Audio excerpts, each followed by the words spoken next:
Welcome students and all the viewers. I am Mohammad Arafat Khan and you are watching my YouTube channel. अच्छा भाई, capacitors के portion को या topics को हम कंटिन्यू करते हैं। कैपेसिटर से रिलेटेड आज का हमारा ये लेक्चर नंबर 2 है, ठीक है। अच्छा, लेक्चर नंबर 2 में मैंने आपसे इससे प्रीवियस वीडियो के अंदर वादा किया था कि जो नेक्स्ट वीडियो में बनाऊंगा उसमें जो है हम स्पेसिफिकली पैरेलल प्लेट कैपेसिटर की कैपेसिटेंस को डिस्कस करेंगे। तो आज की वीडियो है ही इसी बारे के अंदर कि मतलब आज हमने पैरेलल प्लेट कैपेसिटर को डिस्कस करना है डिटेल के अंदर, उसकी कैपेसिटेंस का फॉर्मूला ड्राइव करना है और मजीद उसकी जो कंडीशंस हैं उनको मतलब जो है वो डिस्कस करना है, जिसमें हमारे पास विदाउट मीडियम यानी कि वैक्यूम और फिर डाइलेक्ट्रिक यूज़ करेंगे, ठीक है ना। ये सब चीज़ें हमें डिस्कस करनी है आज के लेक्चर के अंदर। तो जनाब स्टार्ट करते हैं आज के लेक्चर को। हेडिंग ऑलरेडी मैंने यहाँ पर लिखी हुई है जिसको हम क्या कह सकते हैं, capacitance of parallel plate capacitor. अच्छा, आज की वीडियो को स्टार्ट करने से पहले, टॉपिक को स्टार्ट करने से पहले मैं उन स्टूडेंट्स को थोड़ा सा सजेस्ट करूँगा जिन्होंने डायरेक्ट मेरा ये लेक्चर नंबर 2 देखा है। पहले आप कैपेसिटर का जो है वो लेक्चर नंबर 1 मेरा देख लें। वो मतलब वो इंट्रोडक्शन था, बेसिक इंट्रोडक्शन था कि कैपेसिटर होता क्या है, वो चार्ज को स्टोर करता है तो करता कैसे है, फिर उसके अंदर जो कैपेसिटेंस का जनरल कॉन्सेप्ट है कि कैपेसिटेंस होती क्या है ना, और जो कैपेसिटेंस है वो उसका बढ़ना, उसका कांस्टेंट होना, ये कंडीशन सारी मैंने अपनी फर्स्ट वीडियो में बताई हैं। बेसिक कॉन्सेप्ट्स मैंने वहां पर डिस्कस किए हैं। आज हम बेसिक्स नहीं पढ़ रहे, आज हम बाकायदा पर्टिकुलर कैपेसिटर की टाइप्स में से जो एक पर्टिकुलर टाइप आती है पैरेलल प्लेट कैपेसिटर, जो हमारे सिलेबस में इंक्लूड है, हम उसको डिस्कस करने जा रहे हैं। तो आज का टॉपिक हम बेसिक्स में इंक्लूड नहीं कर सकते, ठीक है। तो ये है कि आज हम डेरिवेशन करेंगे। तो जनाब डेरिवेशन में हमें इसी चैप्टर के पिछले कुछ टॉपिक्स हैं उनके फॉर्मूला की ज़रूरत पड़ेगी और मैं आपको टाइम टू टाइम बताता जाऊंगा, ठीक है ना, कि हाँ भाई ये फॉर्मूला हमने इस चैप्टर के कौन से टॉपिक से इन्वॉल्व किया है या पुट किया है या यूज़ किया है, ठीक है। स्टार्ट करते हैं। सबसे पहले काम ही करता हूं, जब मैं कैपेसिटेंस की बात करूंगा पैरेलल प्लेट कैपेसिटर की, तो मुझे यहां पर जरूरत पड़ेगी एक डायग्राम की। तो एक काम ही करते हैं जनाब, हम यहां पर एक डायग्राम ड्रॉ कर देते हैं पैरेलल प्लेट कैपेसिटर की, जिसमें हमारे पास 2 मेटल प्लेट्स होती हैं और इन दोनों मेटल प्लेट्स को हम पैरेलल पुट करते हैं, प्लेस करते हैं एक दूसरे के करीब, और उसके बाद हम इनको कनेक्ट कर देते हैं एक बैटरी या फिर सेल के साथ। और बैटरी और सेल क्या काम करता है, इन पर चार्जेस को स्टोर कर देता है। वही बता रहा हूं, इससे पहले वाली वीडियो के अंदर मैंने डिटेल में बताया था ये प्रोसेस होता कैसे, एनिमेशंस के साथ बताया था। खैर, अब मैं डायरेक्ट चल रहा हूं। ये बैटरी है, बैटरी का पॉजिटिव टर्मिनल, बैटरी का नेगेटिव टर्मिनल। हाँ भाई, इस पर पॉजिटिव चार्जेस स्टोर हो जाएंगे according to the previous video मैंने आपको बताया था, और इसके ऊपर नेगेटिव चार्जेस स्टोर हो जाएंगे, ठीक है। अच्छा, प्लेट्स का पर्टिकुलर एक एरिया होता है, जाहिर सी बात है प्लेट्स हैं तो प्लेट्स का एक सरफेस होगा और उस सरफेस का एरिया होगा, ठीक है। और इनके ऊपर चार्जेस स्टोर हो रहे होंगे और उस चार्ज को हम रिप्रेजेंट कर देंगे क्यू के साथ, है ना। यहां पर प्लस चार्ज, यहां पर माइनस चार्ज, यहां पर पॉजिटिव चार्ज डेंसिटी, यहां पर नेगेटिव चार्ज डेंसिटी, एक ही बात है, ठीक है। अच्छा, फिर इन दोनों प्लेट्स के बीच में एक सेपरेशन है, डिस्टेंस है, उसको हम रिप्रेजेंट कर देंगे डी के साथ। तो ये हमारे पास आ गया पैरेलल प्लेट कैपेसिटर। अब हमें इसको मजीद डिटेल में डिस्कस करना है कि हाँ भाई इसका फॉर्मूला हमारे पास होना क्या चाहिए। अच्छा, एक चीज काम ही करते हैं, यहां पर कंसीडरेशन से स्टार्ट करते हैं। कंसीडरेशन क्या, हमने कंसीडर किया किसको, parallel plate capacitor. Consider parallel plate capacitor, ठीक है। Let A be the area, let A be the area of each plate. ये कंसीडरेशन हम कर रहे हैं, हम कभी भी टॉपिक स्टार्ट करते हैं, डेरिवेशन स्टार्ट करते हैं तो एक कंसीडरेशन पैराग्राफ होता है ना, जो आप सपोज करते हैं, इमेजिन करते हैं, कंसीडर करते हैं। तो ये वही कंडीशन मैं आपको लिखा रहा हूँ कि भाई हमने कंसीडर किया कि हमारे पास एक पैरेलल प्लेट कैपेसिटर है और इस कैपेसिटर की जो प्लेट्स हैं उसका एरिया ए होगा और इन दोनों प्लेट्स को आपने सेपरेट कर दिया बाय अ डिस्टेंस डी। तो मैं यहाँ पर वही लिखने जा रहा हूँ, let A be the area of each plate separated by a distance d, ठीक है, separated by a distance d। अच्छा, इसके बाद एक चीज और कंसीडर करते हैं, लेट एयर और vacuum be the medium between the plates, between the plates. अच्छा, कंसिडरेशन के अंदर एक चीज़ हमें ज़रूर वो रखनी है स्टार्ट के अंदर। जब हम डेरिवेशन स्टार्ट करेंगे तो डेरिवेशन हम स्टार्ट यहाँ से करेंगे कि इन दोनों प्लेट्स के बीच में या तो वैक्यूम होगा या फिर ज़्यादा से ज़्यादा एयर होगी, क्योंकि एयर का जो एप्सिलॉन आर यानी कि डाइलेक्ट्रिक की वैल्यू होती है वो ऑलमोस्ट मतलब 1.0000 समथिंग होती है, तो इसका मतलब ऑलमोस्ट 1 है। तो मतलब एयर के होने ना होने से कोई खासा फर्क नहीं पड़ता। तो हम अपनी डेरिवेशन को स्टार्ट कहां से करेंगे? जब प्लेट्स के बीच में कुछ ना हो। तो कुछ ना होने को हम क्या बोलते हैं? तो प्लेट्स के बीच में क्या होगा? वैक्यूम से स्टार्ट करेंगे, या वैक्यूम के अलावा अगर क्या हो सकता है भाई? एयर हो सकता है। तो लेट एयर और vacuum be the medium between the plates at initial condition. Initial यहां से स्टार्ट करते हैं। अच्छा भाई, अब डेरिवेशन को स्टार्ट करते हैं। डेरिवेशन को स्टार्ट करने के लिए मैं एक काम यहां पर आपको बता दूं। देखो भाई, हमारे पास हमने इससे प्रीवियस लेक्चर के अंदर कैपेसिटेंस का एक जनरल फॉर्मूला पढ़ा था। कैपेसिटेंस का जनरल फॉर्मूला क्या पढ़ा था वो यहां पर मैं लिख देता हूं। कैपेसिटेंस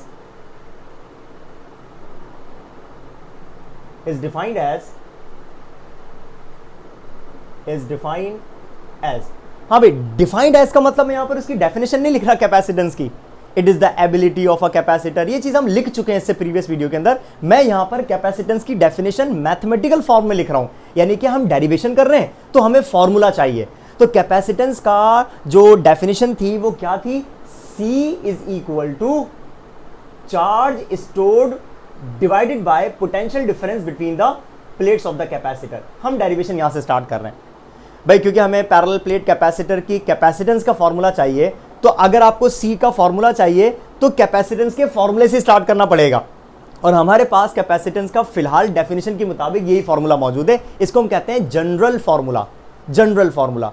तो अगर मुझे पैरेलल प्लेट कैपेसिटर के C का फॉर्मूला चाहिए तो आपको कैपेसिटेंस की डेफिनेशन वाले फॉर्मूले से ही डेरिवेशन को स्टार्ट करना पड़ेगा। तो हम हमेशा अपने बेसिक्स से स्टार्ट करते हैं। अच्छा, जब आप डेरिवेशन का स्टार्ट ले लेते हैं ना, तो डेरिवेशन के स्टार्ट लेने के बाद आप ये देखते हैं कि फर्स्ट स्टेप में कौन कौन से फैक्टर्स मौजूद हैं। तो आपको नजर आ रहा है भाई, सी के फॉर्मूले के अंदर दो फैक्टर्स आ रहे हैं, दो फिजिकल क्वांटिटीज हैं। एक है Q यानी कि चार्ज जो कि प्लेट्स पर स्टोर हो रहा है, और एक है पोटेंशियल डिफरेंस। अब आप पता है क्या करेंगे? डेरिवेशन बहुत आसान होती है। फर्स्ट स्टेप में जो जो फिजिकल क्वांटिटीज आती है ना, आप एक एक करके उनके फॉर्मूला पुट कर दें।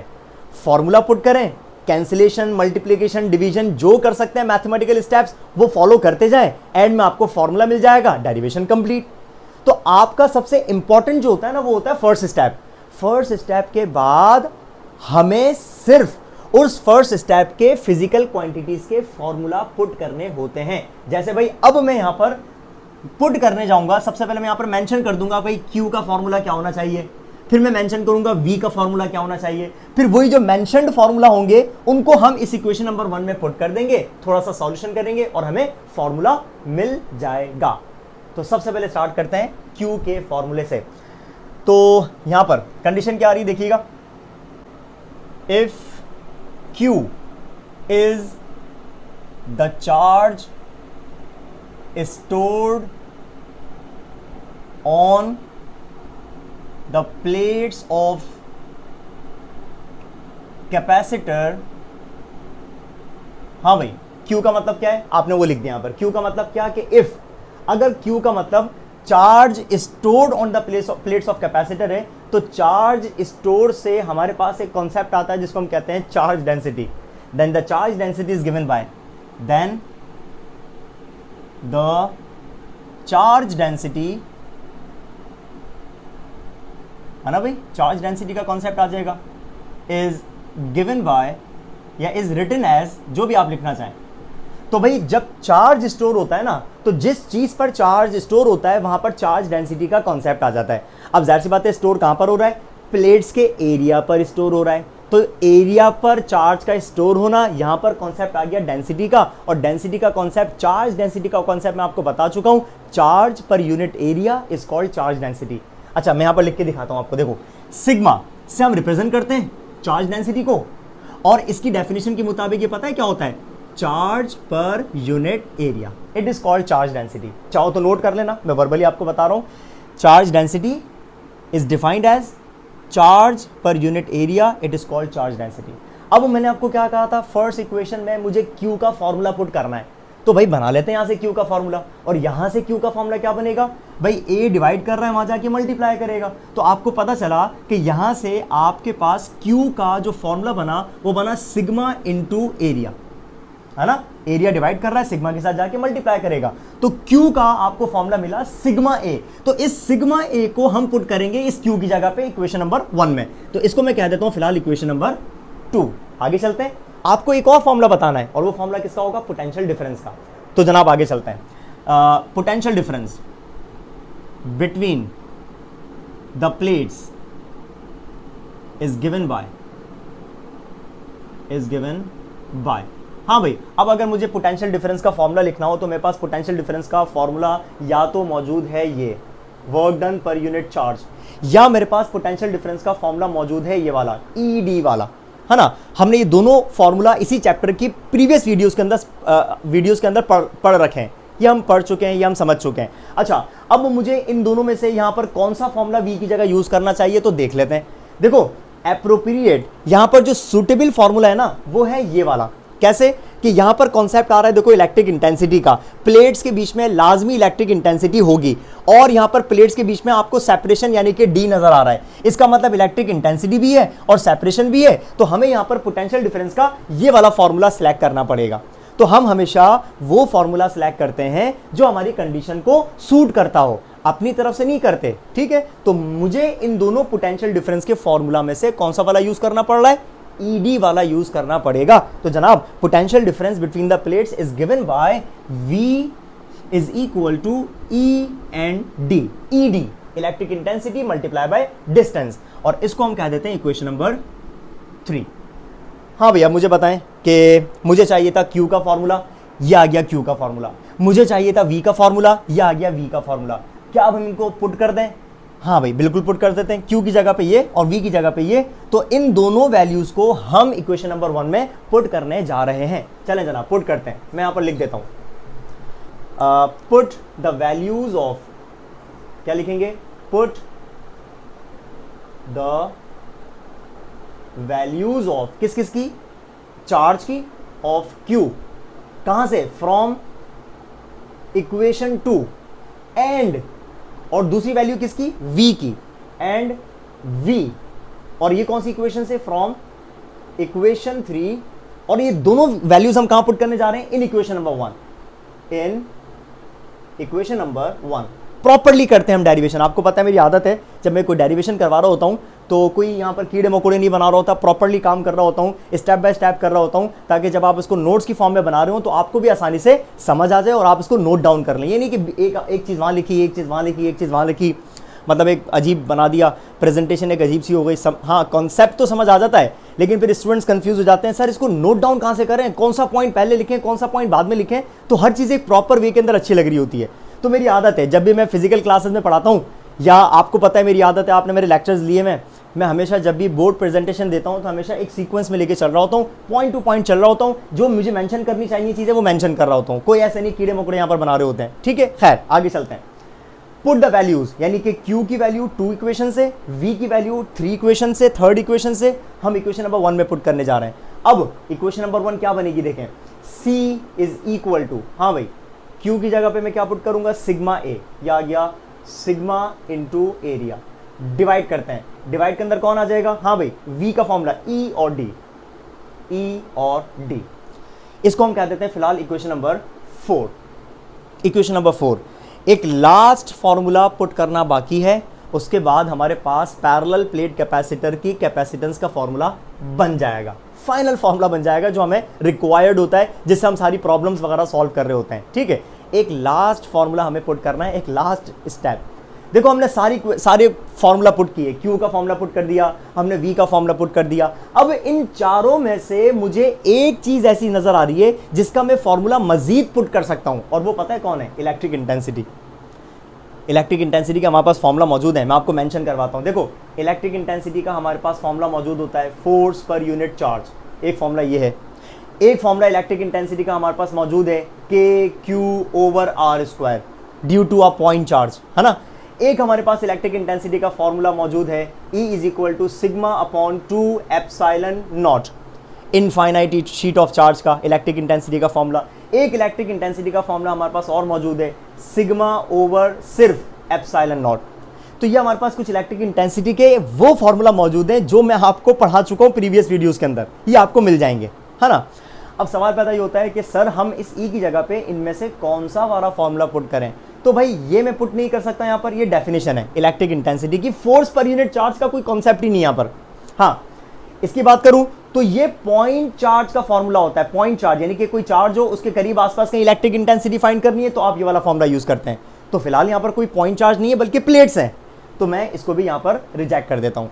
ये वाला जो मौजूद होता है फॉर्मूला, ये मौजूद होता है इनफाइनाइट शीट ऑफ चार्ज, मतलब आपके पास एक ही चार्ज शीट होती है, उसके आसपास इलेक्ट्रिक इंटेंसिटी फाइंड करनी हो तो हम ये वाला फॉर्मूला यूज करते हैं। तो यहाँ पर शीट नहीं है, यहाँ पर शीट्स हैं, दो प्लेट्स हैं, तो इसका मतलब मैं यहां पर इस वाले फॉर्मूले को भी रिजेक्ट कर दूंगा। ये जो फॉर्मूला होता है ना, ये होता है दो मेटल प्लेट्स के बीच में इलेक्ट्रिक इंटेंसिटी को कैलकुलेट करने का। इसका मतलब यही फॉर्मूला हम यहां पर यूज करने जा रहे हैं क्योंकि एज इट इज कंडीशन हमारे पास मौजूद है। आज पैरेलल प्लेट कैपेसिटर में दो मेटल प्लेट्स पैरेलल होती हैं, ओपोजिटली चार्ज प्लेट्स होती हैं, तो हमें इलेक्ट्रिक इंटेंसिटी का फॉर्मूला कौन सा यूज करना है, electric intensity due to oppositely charged plates. तो जनाब वो ये वाला है, इसको मैंने आपको पता है कौन से टॉपिक में पढ़ा है, गॉस लॉ की इक्वेशन में। तीन एप्लीकेशन हमने पढ़ी थी, फर्स्ट सेकंड थर्ड, उनमें से जो थर्ड वाली थी वो ये वाली थी।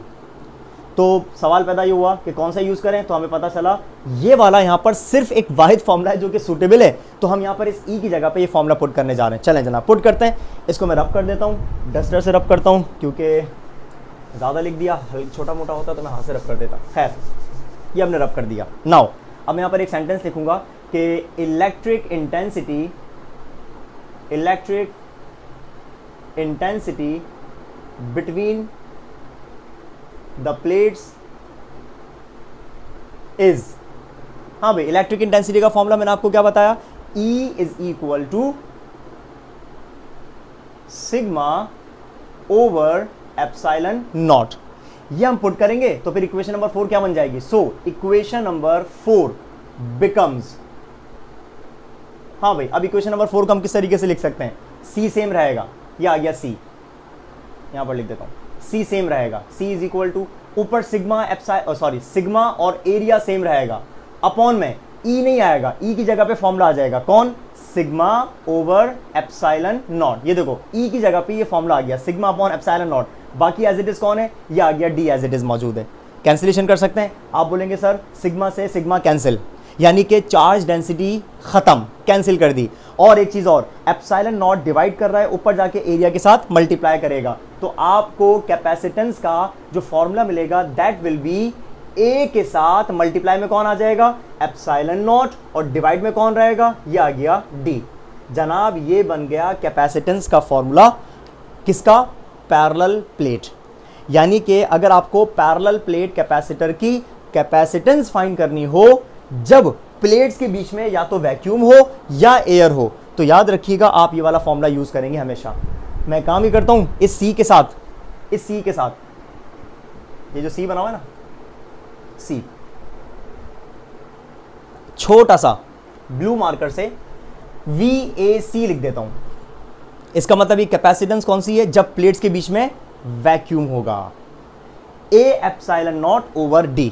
ठीक है, अच्छा इसी फॉर्मूले से आपको एक बात पता चलती है, वो बात ये आप यहां पर कंक्लूड कर सकते हो कि कैपेसिटेंस जो है वो एरिया पर डायरेक्टली और डिस्टेंस पर इनवर्सली प्रोपोर्शनल है। कर सकते हैं ना, इस बात को कैसे कंक्लूड करेंगे कि कैपेसिटेंस पैरेलल प्लेट की वो डायरेक्टली प्रोपोर्शनल होती है प्लेट्स के एरिया पर और इनवर्सली प्रोपोर्शनल होती है डिस्टेंस पर।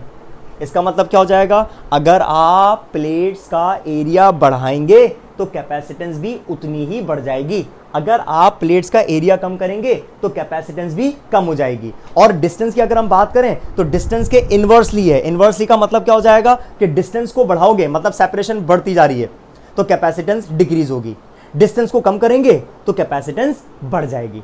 तो अकॉर्डिंग टू द फॉर्मूला ये दो बातें आप यहां पर बता सकते हैं। ठीक है, और एक और बात जिसके ऊपर कैपेसिटेंस डिपेंड कर रही है, कैपेसिटेंस यहां पर डिपेंड कर रही है तीन फैक्टर्स पर, एरिया पर, डिस्टेंस पर और साथ साथ मीडियम पर, ठीक है। तो एरिया, डिस्टेंस और मीडियम, यहां तक अगर आप उसको नोट कर लें, इसके बाद हम आगे चलते हैं। ये हमने बेसिकली ड्राइव किया है capacitance of parallel plate capacitor, यानी कि आपके पास एक पैरेलल प्लेट कैपेसिटर हो, बीच में वैक्यूम हो या एयर हो, तो इसकी कैपेसिटेंस का फॉर्मूला ड्राइव करने का जो तरीका होता है वो ये होता है, और दिस इज द फॉर्मूला जो मैंने बॉक्स में लिखा हुआ है, ये कहलाता है capacitance of parallel plate capacitor, ठीक है।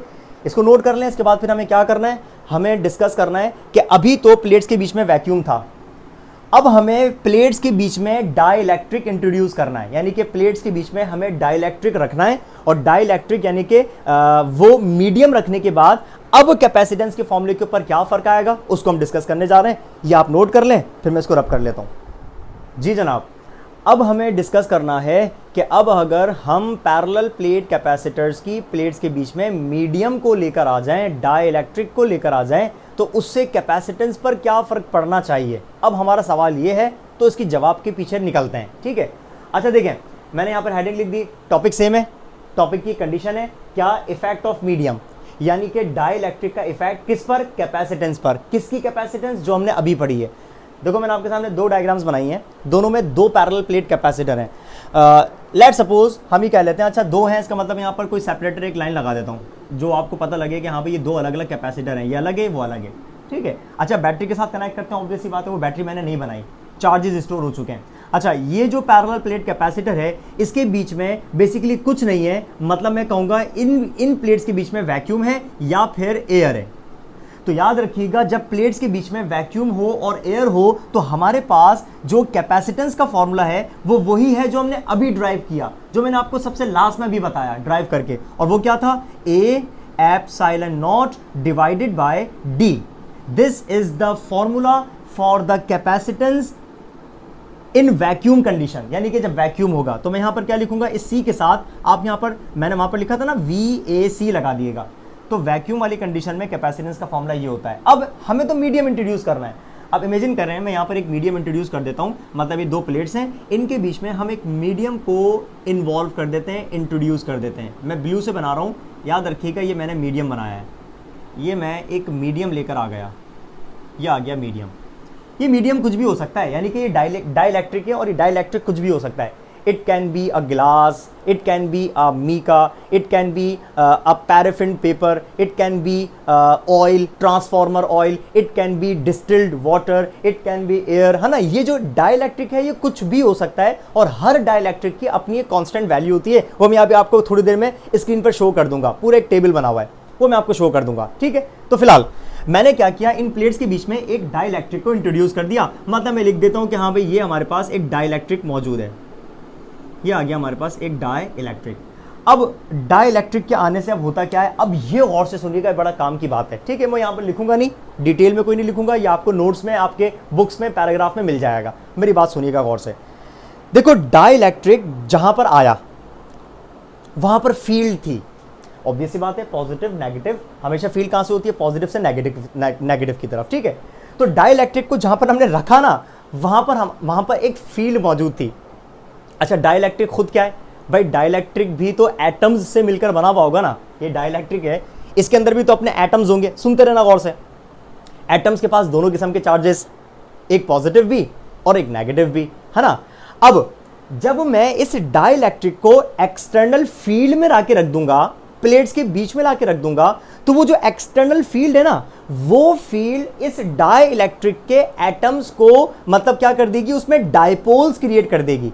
मतलब हम कहते हैं डाइलेक्ट्रिक को पोलराइज कर देना, इलेक्ट्रिक पोलराइजेशन, नोट कर लो ये टर्म है।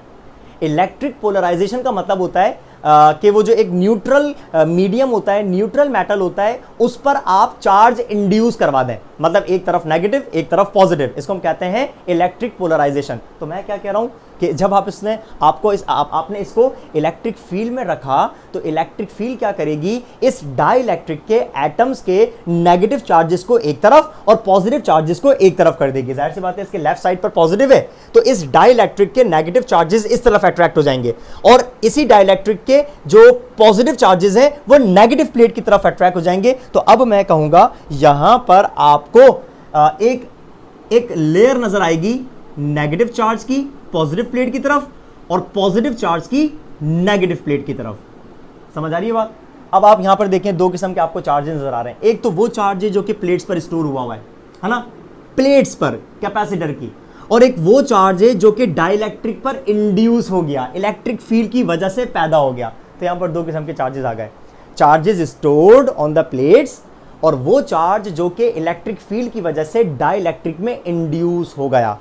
समझ आ रही है बात? अब देखें, चार्ज इंड्यूस हो गया मतलब मैं कहूंगा यहां पर एक प्रोसेस हो गया, इसको हमने क्या कहा, इलेक्ट्रिक पोलराइजेशन, यानी कि यहां पर डायपोल्स बन गए। डायपोल, डाई का मतलब दो और पोल का मतलब पोल, जैसे मैग्नेट्स में एक नॉर्थ पोल होता है एक साउथ पोल, मतलब दो अलग अलग पोल्स हैं। तो यहां पर भी पोल की कंडीशन आ रही है, एक पॉजिटिव पोल और एक नेगेटिव पोल, मतलब डायपोल। अच्छा जनाब, अब एक और कंडीशन की तरफ जाते हैं। अब हम बात करते हैं इलेक्ट्रिक इंटेंसिटी की।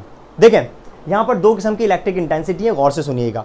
एक है एक्सटर्नल, यानी कि डाई इलेक्ट्रिक के बाहर वाली, और वो बाहर वाली फील्ड कौन सी है, प्लेट्स वाली, यानी कि पॉजिटिव प्लेट से नेगेटिव प्लेट तक की जो फील्ड जा रही है उसको हम क्या कह रहे हैं, एक्सटर्नल फील्ड। External field. और एक फील्ड और है, वो पता है कौन सी है, इंड्यूस्ड इलेक्ट्रिक फील्ड, जो कि इस डाई इलेक्ट्रिक की अपनी अंदर है। अच्छा मैं आपको बता देता हूं, ये देखें मैं एक एरो बना रहा हूं ब्लैक कलर का, ये ब्लैक कलर का एरो मैं बना रहा हूं इस तरफ यूं करके, ये इलेक्ट्रिक फील्ड है एक्सटर्नल वाली। मैं यहां पर लिख देता हूं ई एक्सटर्नल, ई एक्सटर्नल, ठीक है। मतलब ये पॉजिटिव से नेगेटिव की तरफ जो इलेक्ट्रिक फील्ड जा रही है इसको हम कहेंगे ये एक्सटर्नल फील्ड थी। और एक फील्ड इस डाइलेक्ट्रिक की अपनी भी होगी जो उसके अंदर होगी, इसको हम कहेंगे इंड्यूस्ड इलेक्ट्रिक फील्ड, और उसका एरो मैं बना रहा हूं ब्लू कलर से। ये देखिएगा ब्लू कलर से ये आ गया ब्लू कलर का एरो। और जाहिर सी बात है फील्ड हमेशा कहां सी होती है, पॉजिटिव से नेगेटिव की तरफ होती है। तो इस डाइलेक्ट्रिक की जो अपनी फील्ड होगी, इंड्यूस फील्ड, उसकी डायरेक्शन कुछ इस तरीके से होगी। तो मैं इसके सामने लिख देता हूं ये कौन सी वाली है, इलेक्ट्रिक, कौन सी वाली, इंड्यूस इलेक्ट्रिक इंटेंसिटी। तो जनाब आप मुझे बताएं, जब मैं डाइलेक्ट्रिक को इंट्रोड्यूस करवा दिया तो डाइलेक्ट्रिक के आने से हमारे पास कितनी फील्ड्स का कॉन्सेप्ट आया, दो फील्ड्स का कॉन्सेप्ट आ गया। एक है इलेक्ट्रिक फील्ड एक्सटर्नल वाली और एक है इंड्यूस्ड फील्ड जो कि उस डाइलेक्ट्रिक की अपनी पोलराइजेशन की वजह से उसके अंदर पैदा हो गई। अच्छा अब मुझे क्या करना है, मुझे पता चला भाई इस रीजन के अंदर, इस पूरे रीजन के अंदर अब मेरे पास दो फील्ड्स एग्जिस्ट कर रही हैं। मैं चाह रहा हूं कि मुझे टोटल इलेक्ट्रिक इंटेंसिटी पता चले, नेट इलेक्ट्रिक इंटेंसिटी पता चले। तो हम क्या करेंगे, दोनों को सब्ट्रैक्ट कर देंगे। हमें पता है ना कि अगर वेक्टर सेम डायरेक्शन में होते हैं तो आपको अगर टोटल निकालना हो तो आप दोनों को प्लस कर देते हैं, और अगर वेक्टर्स ऑपोजिट डायरेक्शन में हो और अब आपको अगर सम निकालना है यानी कि टोटल निकालना है तो अब आप क्या करते हैं, सब्ट्रैक्ट करते हैं। तो मैं क्या करूंगा, एक्सटर्नल वाली में से इंड्यूस वाली को माइनस कर दूंगा। पता है क्यों, क्योंकि ये ज्यादा होगी हमेशा, एक्सटर्नल फील्ड हमेशा ज्यादा होती है और इंड्यूस वाली हमेशा कम होती है, ठीक है। तो हम क्या करेंगे, एक्सटर्नल वाली फील्ड में से इंड्यूस वाली को सब्ट्रैक्ट कर देंगे तो आपको इलेक्ट्रिक इंटेंसिटी मिलेगी, उसको हम कहेंगे total electric intensity.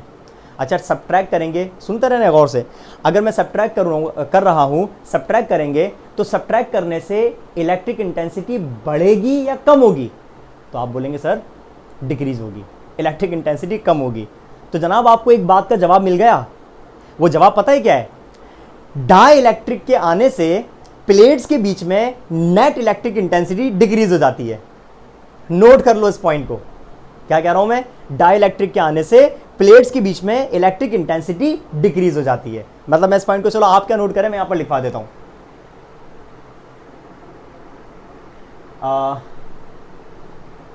Electric intensity between the plates of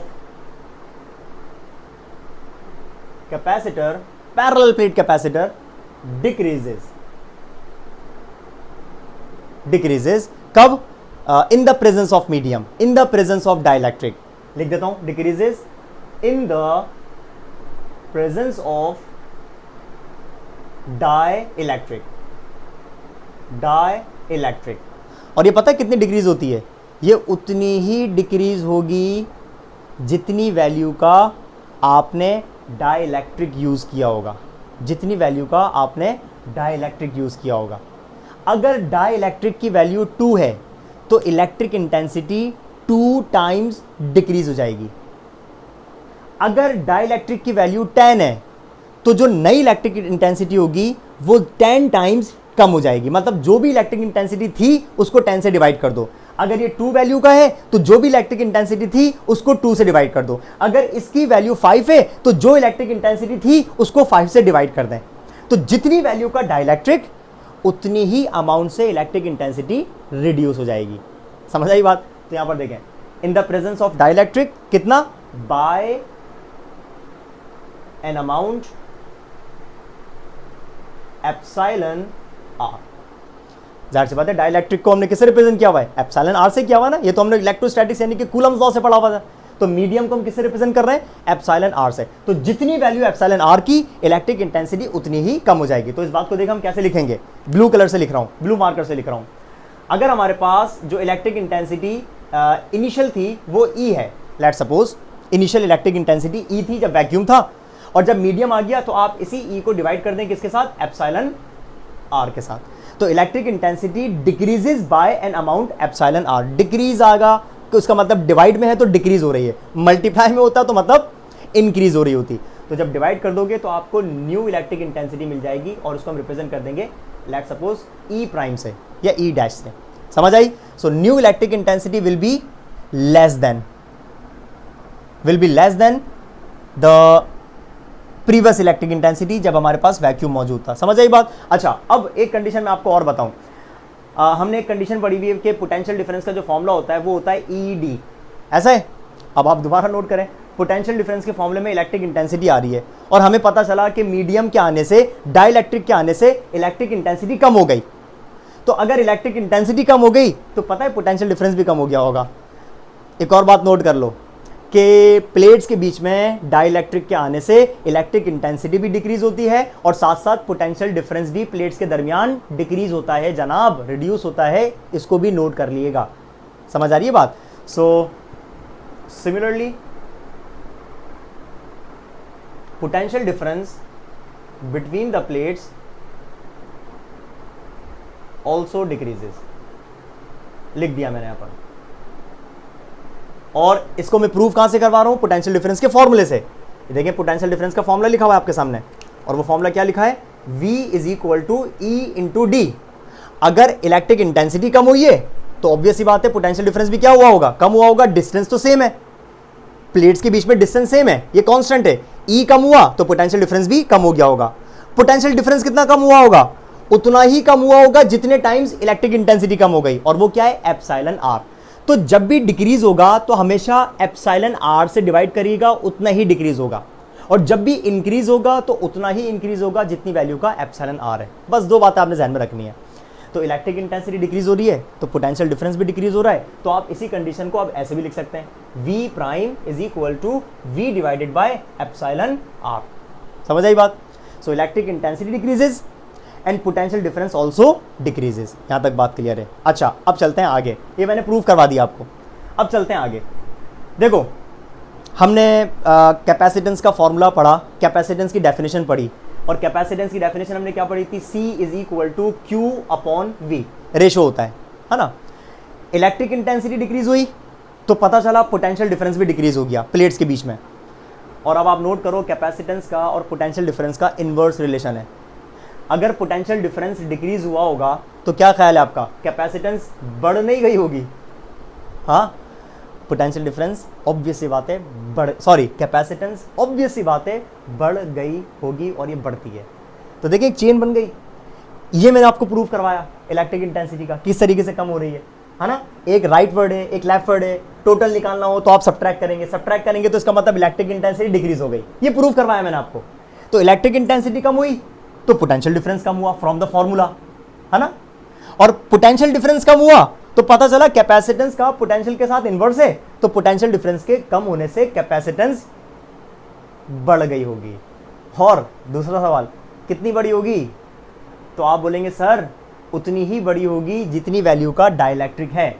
यानी कि यहां पर आप एप्सिलॉन आर से डिवाइड कर रहे हैं डिक्रीज होने के लिए, तो वहां पर अब आप एप्सिलॉन आर से मल्टीप्लाई करेंगे इंक्रीज होने के लिए। तो इस पॉइंट को भी नोट कर लेते हैं। तो किस तरीके से नोट करेंगे, लिख लेते हैं इस बात को। आप लिखेंगे according to the formula of capacitance. Capacitance, और वो क्या होता है, C is equal to Q over V. Q over V.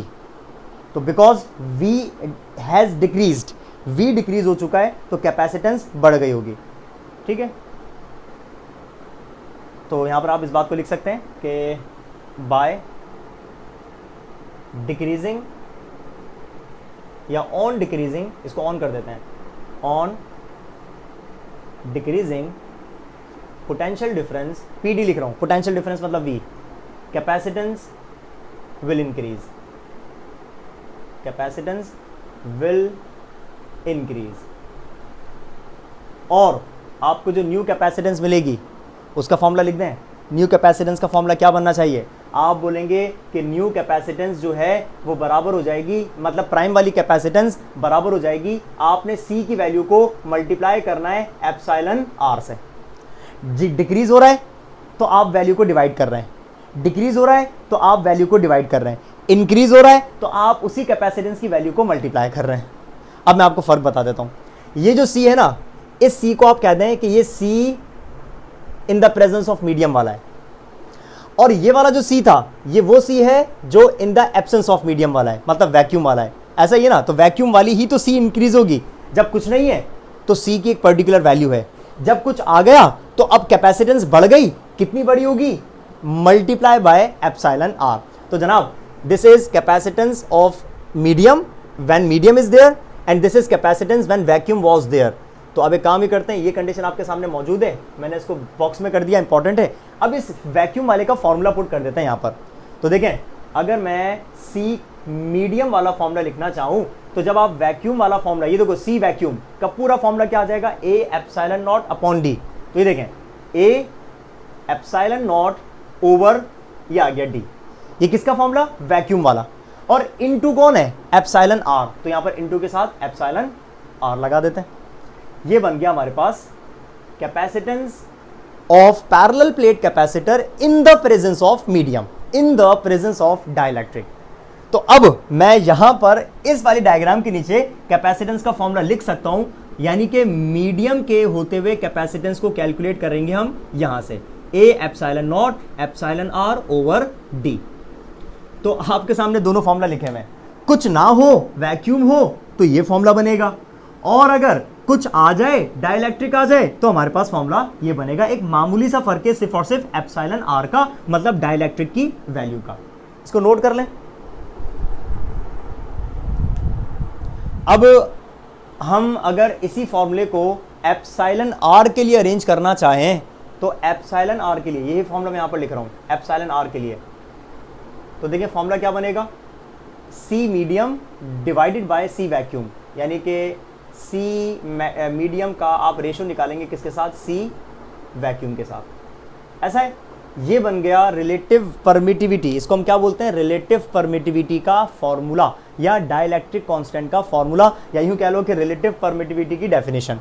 तो भाई यहां पर आप एप्सिलॉन R की डेफिनेशन किस तरीके से लिख सकते हैं, मतलब आप रिलेटिव परमिटिविटी को डिफाइन करना चाहें तो आप किस तरीके से करेंगे, रिलेटिव परमिटिविटी. डेफिनेशन लिख रहा हूं, उसको नोट कर लीजिएगा, यानी कि एप्सिलॉन R की डेफिनेशन क्या लिखेंगे भाई, देखो पहले पढ़ के चेक कर लेते हैं. ये रेशो है किसका, दो कैपेसिटेंसेस का, एक कैपेसिटेंस मीडियम के होते हुए और दूसरी कैपेसिटेंस वैक्यूम के होते हुए. तो इसको आप पता है कैसे लिखेंगे, एप्सिलॉन R रेशो होता है कैपेसिटेंस मीडियम के होते हुए टू द कैपेसिटेंस वैक्यूम के होते हुए. ये बन गई डेफिनेशन किसकी, रिलेटिव परमिटिविटी की. तो आप यहां पर लिख सकते हैं, इट इज द रेशो, यहां पर लिख देता हूं मैं, इट इज द रेशो और एयर. ये आ गई हमारे पास डेफिनेशन रिलेटिव परमिटिविटी की. क्या, देखो जो मैंने आपको बताया, इट इज द रेशो, ये रेशो है किस किस का, of capacitance of parallel plate capacitor with medium या विद डाइलेक्ट्रिक टू द, जब डिवाइड होता है तो हम यूज करते हैं to the capacitance with vacuum और एयर. यानी कि मीडियम वाली कैपेसिटेंस का रेशो वैक्यूम वाली कैपेसिटेंस के साथ जब भी निकालोगे तो आपको रिलेटिव परमिटिविटी मिल जाएगी, यानी कि उसकी डेफिनेशन आप लिख सकते हैं। This is the definition of relative permittivity. अच्छा, रही बात इसकी वैल्यू की, तो मैं आपको जो है वो आपकी स्क्रीन पर शो कर देता हूँ। ये रही, ये लिस्ट देख लें। इस लिस्ट में देखें ये सारे के सारे डाइलेक्ट्रिक मौजूद हैं, डिफरेंट वैल्यूज़ के हैं, है ना। अच्छा, इसमें जो है मैं लेट सपोज कुछ मैं आपको मिसाल देता हूँ। आप चेक करें कि मिडिल में मीका के बाद जो है वो पैराफिन पेपर लिखा हुआ है, उसके सामने उसकी वैल्यू लिखी हुई है 2, है ना। लेट सपोज अगर हम यहाँ पर डाइलेक्ट्रिक यूज़ कर रहे हैं पैराफिन पेपर जिसकी वैल्यू क्या है 2, तो भाई अगर मैं 2 वैल्यू वाली डाइलेक्ट्रिक यूज़ करूँगा ना तो इलेक्ट्रिक इंटेंसिटी 2 से डिवाइड कर दिएगा, यानी कि हाफ हो जाएगी। पोटेंशियल डिफरेंस को 2 से डिवाइड कर दिएगा, पोटेंशियल डिफरेंस हाफ हो जाएगा। और कैपेसिटेंस को 2 से मल्टीप्लाई कर देंगे, मतलब कैपेसिटेंस डबल हो जाएगी। एक और मिसाल लेते हैं। आपको उसी पैराफिन पेपर के थोड़ा सा ऊपर जर्मेनियम नजर आ रहा होगा, जर्मेनियम, है ना। जर्मेनियम की वैल्यू लिखी हुई है 16। तो इसका मतलब लेट सपोज अगर ये डाइलेक्ट्रिक हमने जर्मेनियम यूज किया तो जर्मेनियम की यूज करने से इलेक्ट्रिक इंटेंसिटी 16 टाइम्स लेस हो जाएगी और पोटेंशियल डिफरेंस भी 16 टाइम्स लेस हो जाएगा, जबकि कैपेसिटेंस 16 टाइम्स बढ़ जाएगी। ये कॉन्सेप्ट है डाइलेक्ट्रिक का, समझ आई बात। तो जनाब ये इफेक्ट होता है डाइलेक्ट्रिक का capacitance of parallel plate capacitor के ऊपर। इसको नोट कर लें पहले, फिर मजीद बात करते हैं। चलें, उम्मीद करता हूं कि आपको जो है ये टॉपिक आज वाला समझ आ गया होगा बहुत अच्छे तरीके से।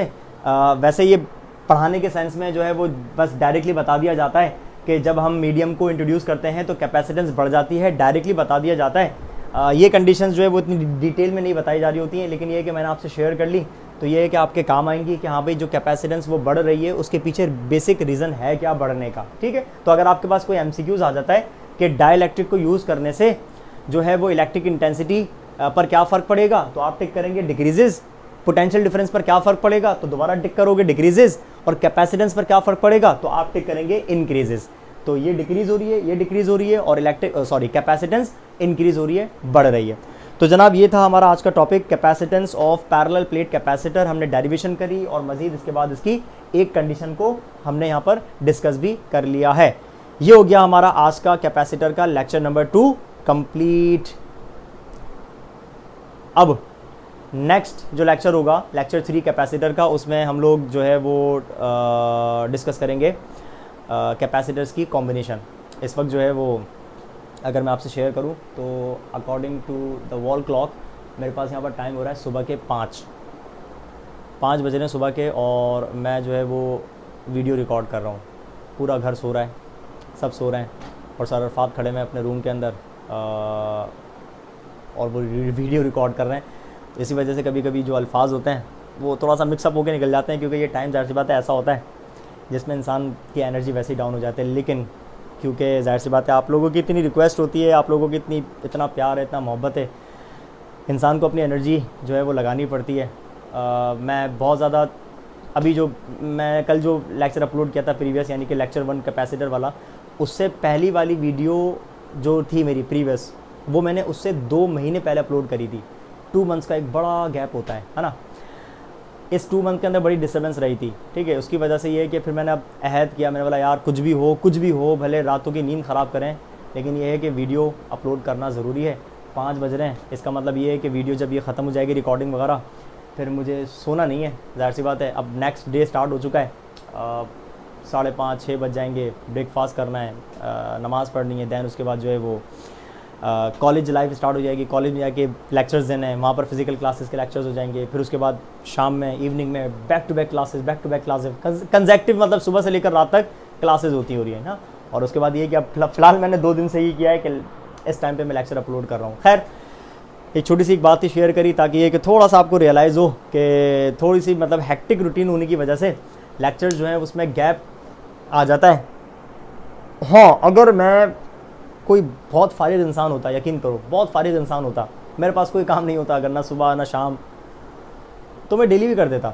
मुझे तो अपलोड करने में दिली खुशी होती है, जैसे आपको लेक्चर देखने के बाद दिली खुशी होती है ना, मुझे अपलोड करने में दिली खुशी होती है। तो बस ये वाली बात है और कुछ नहीं है। खैर अपना ख्याल रखिएगा बहुत सारा, और अपने इस चैनल का भी ख्याल रखिएगा।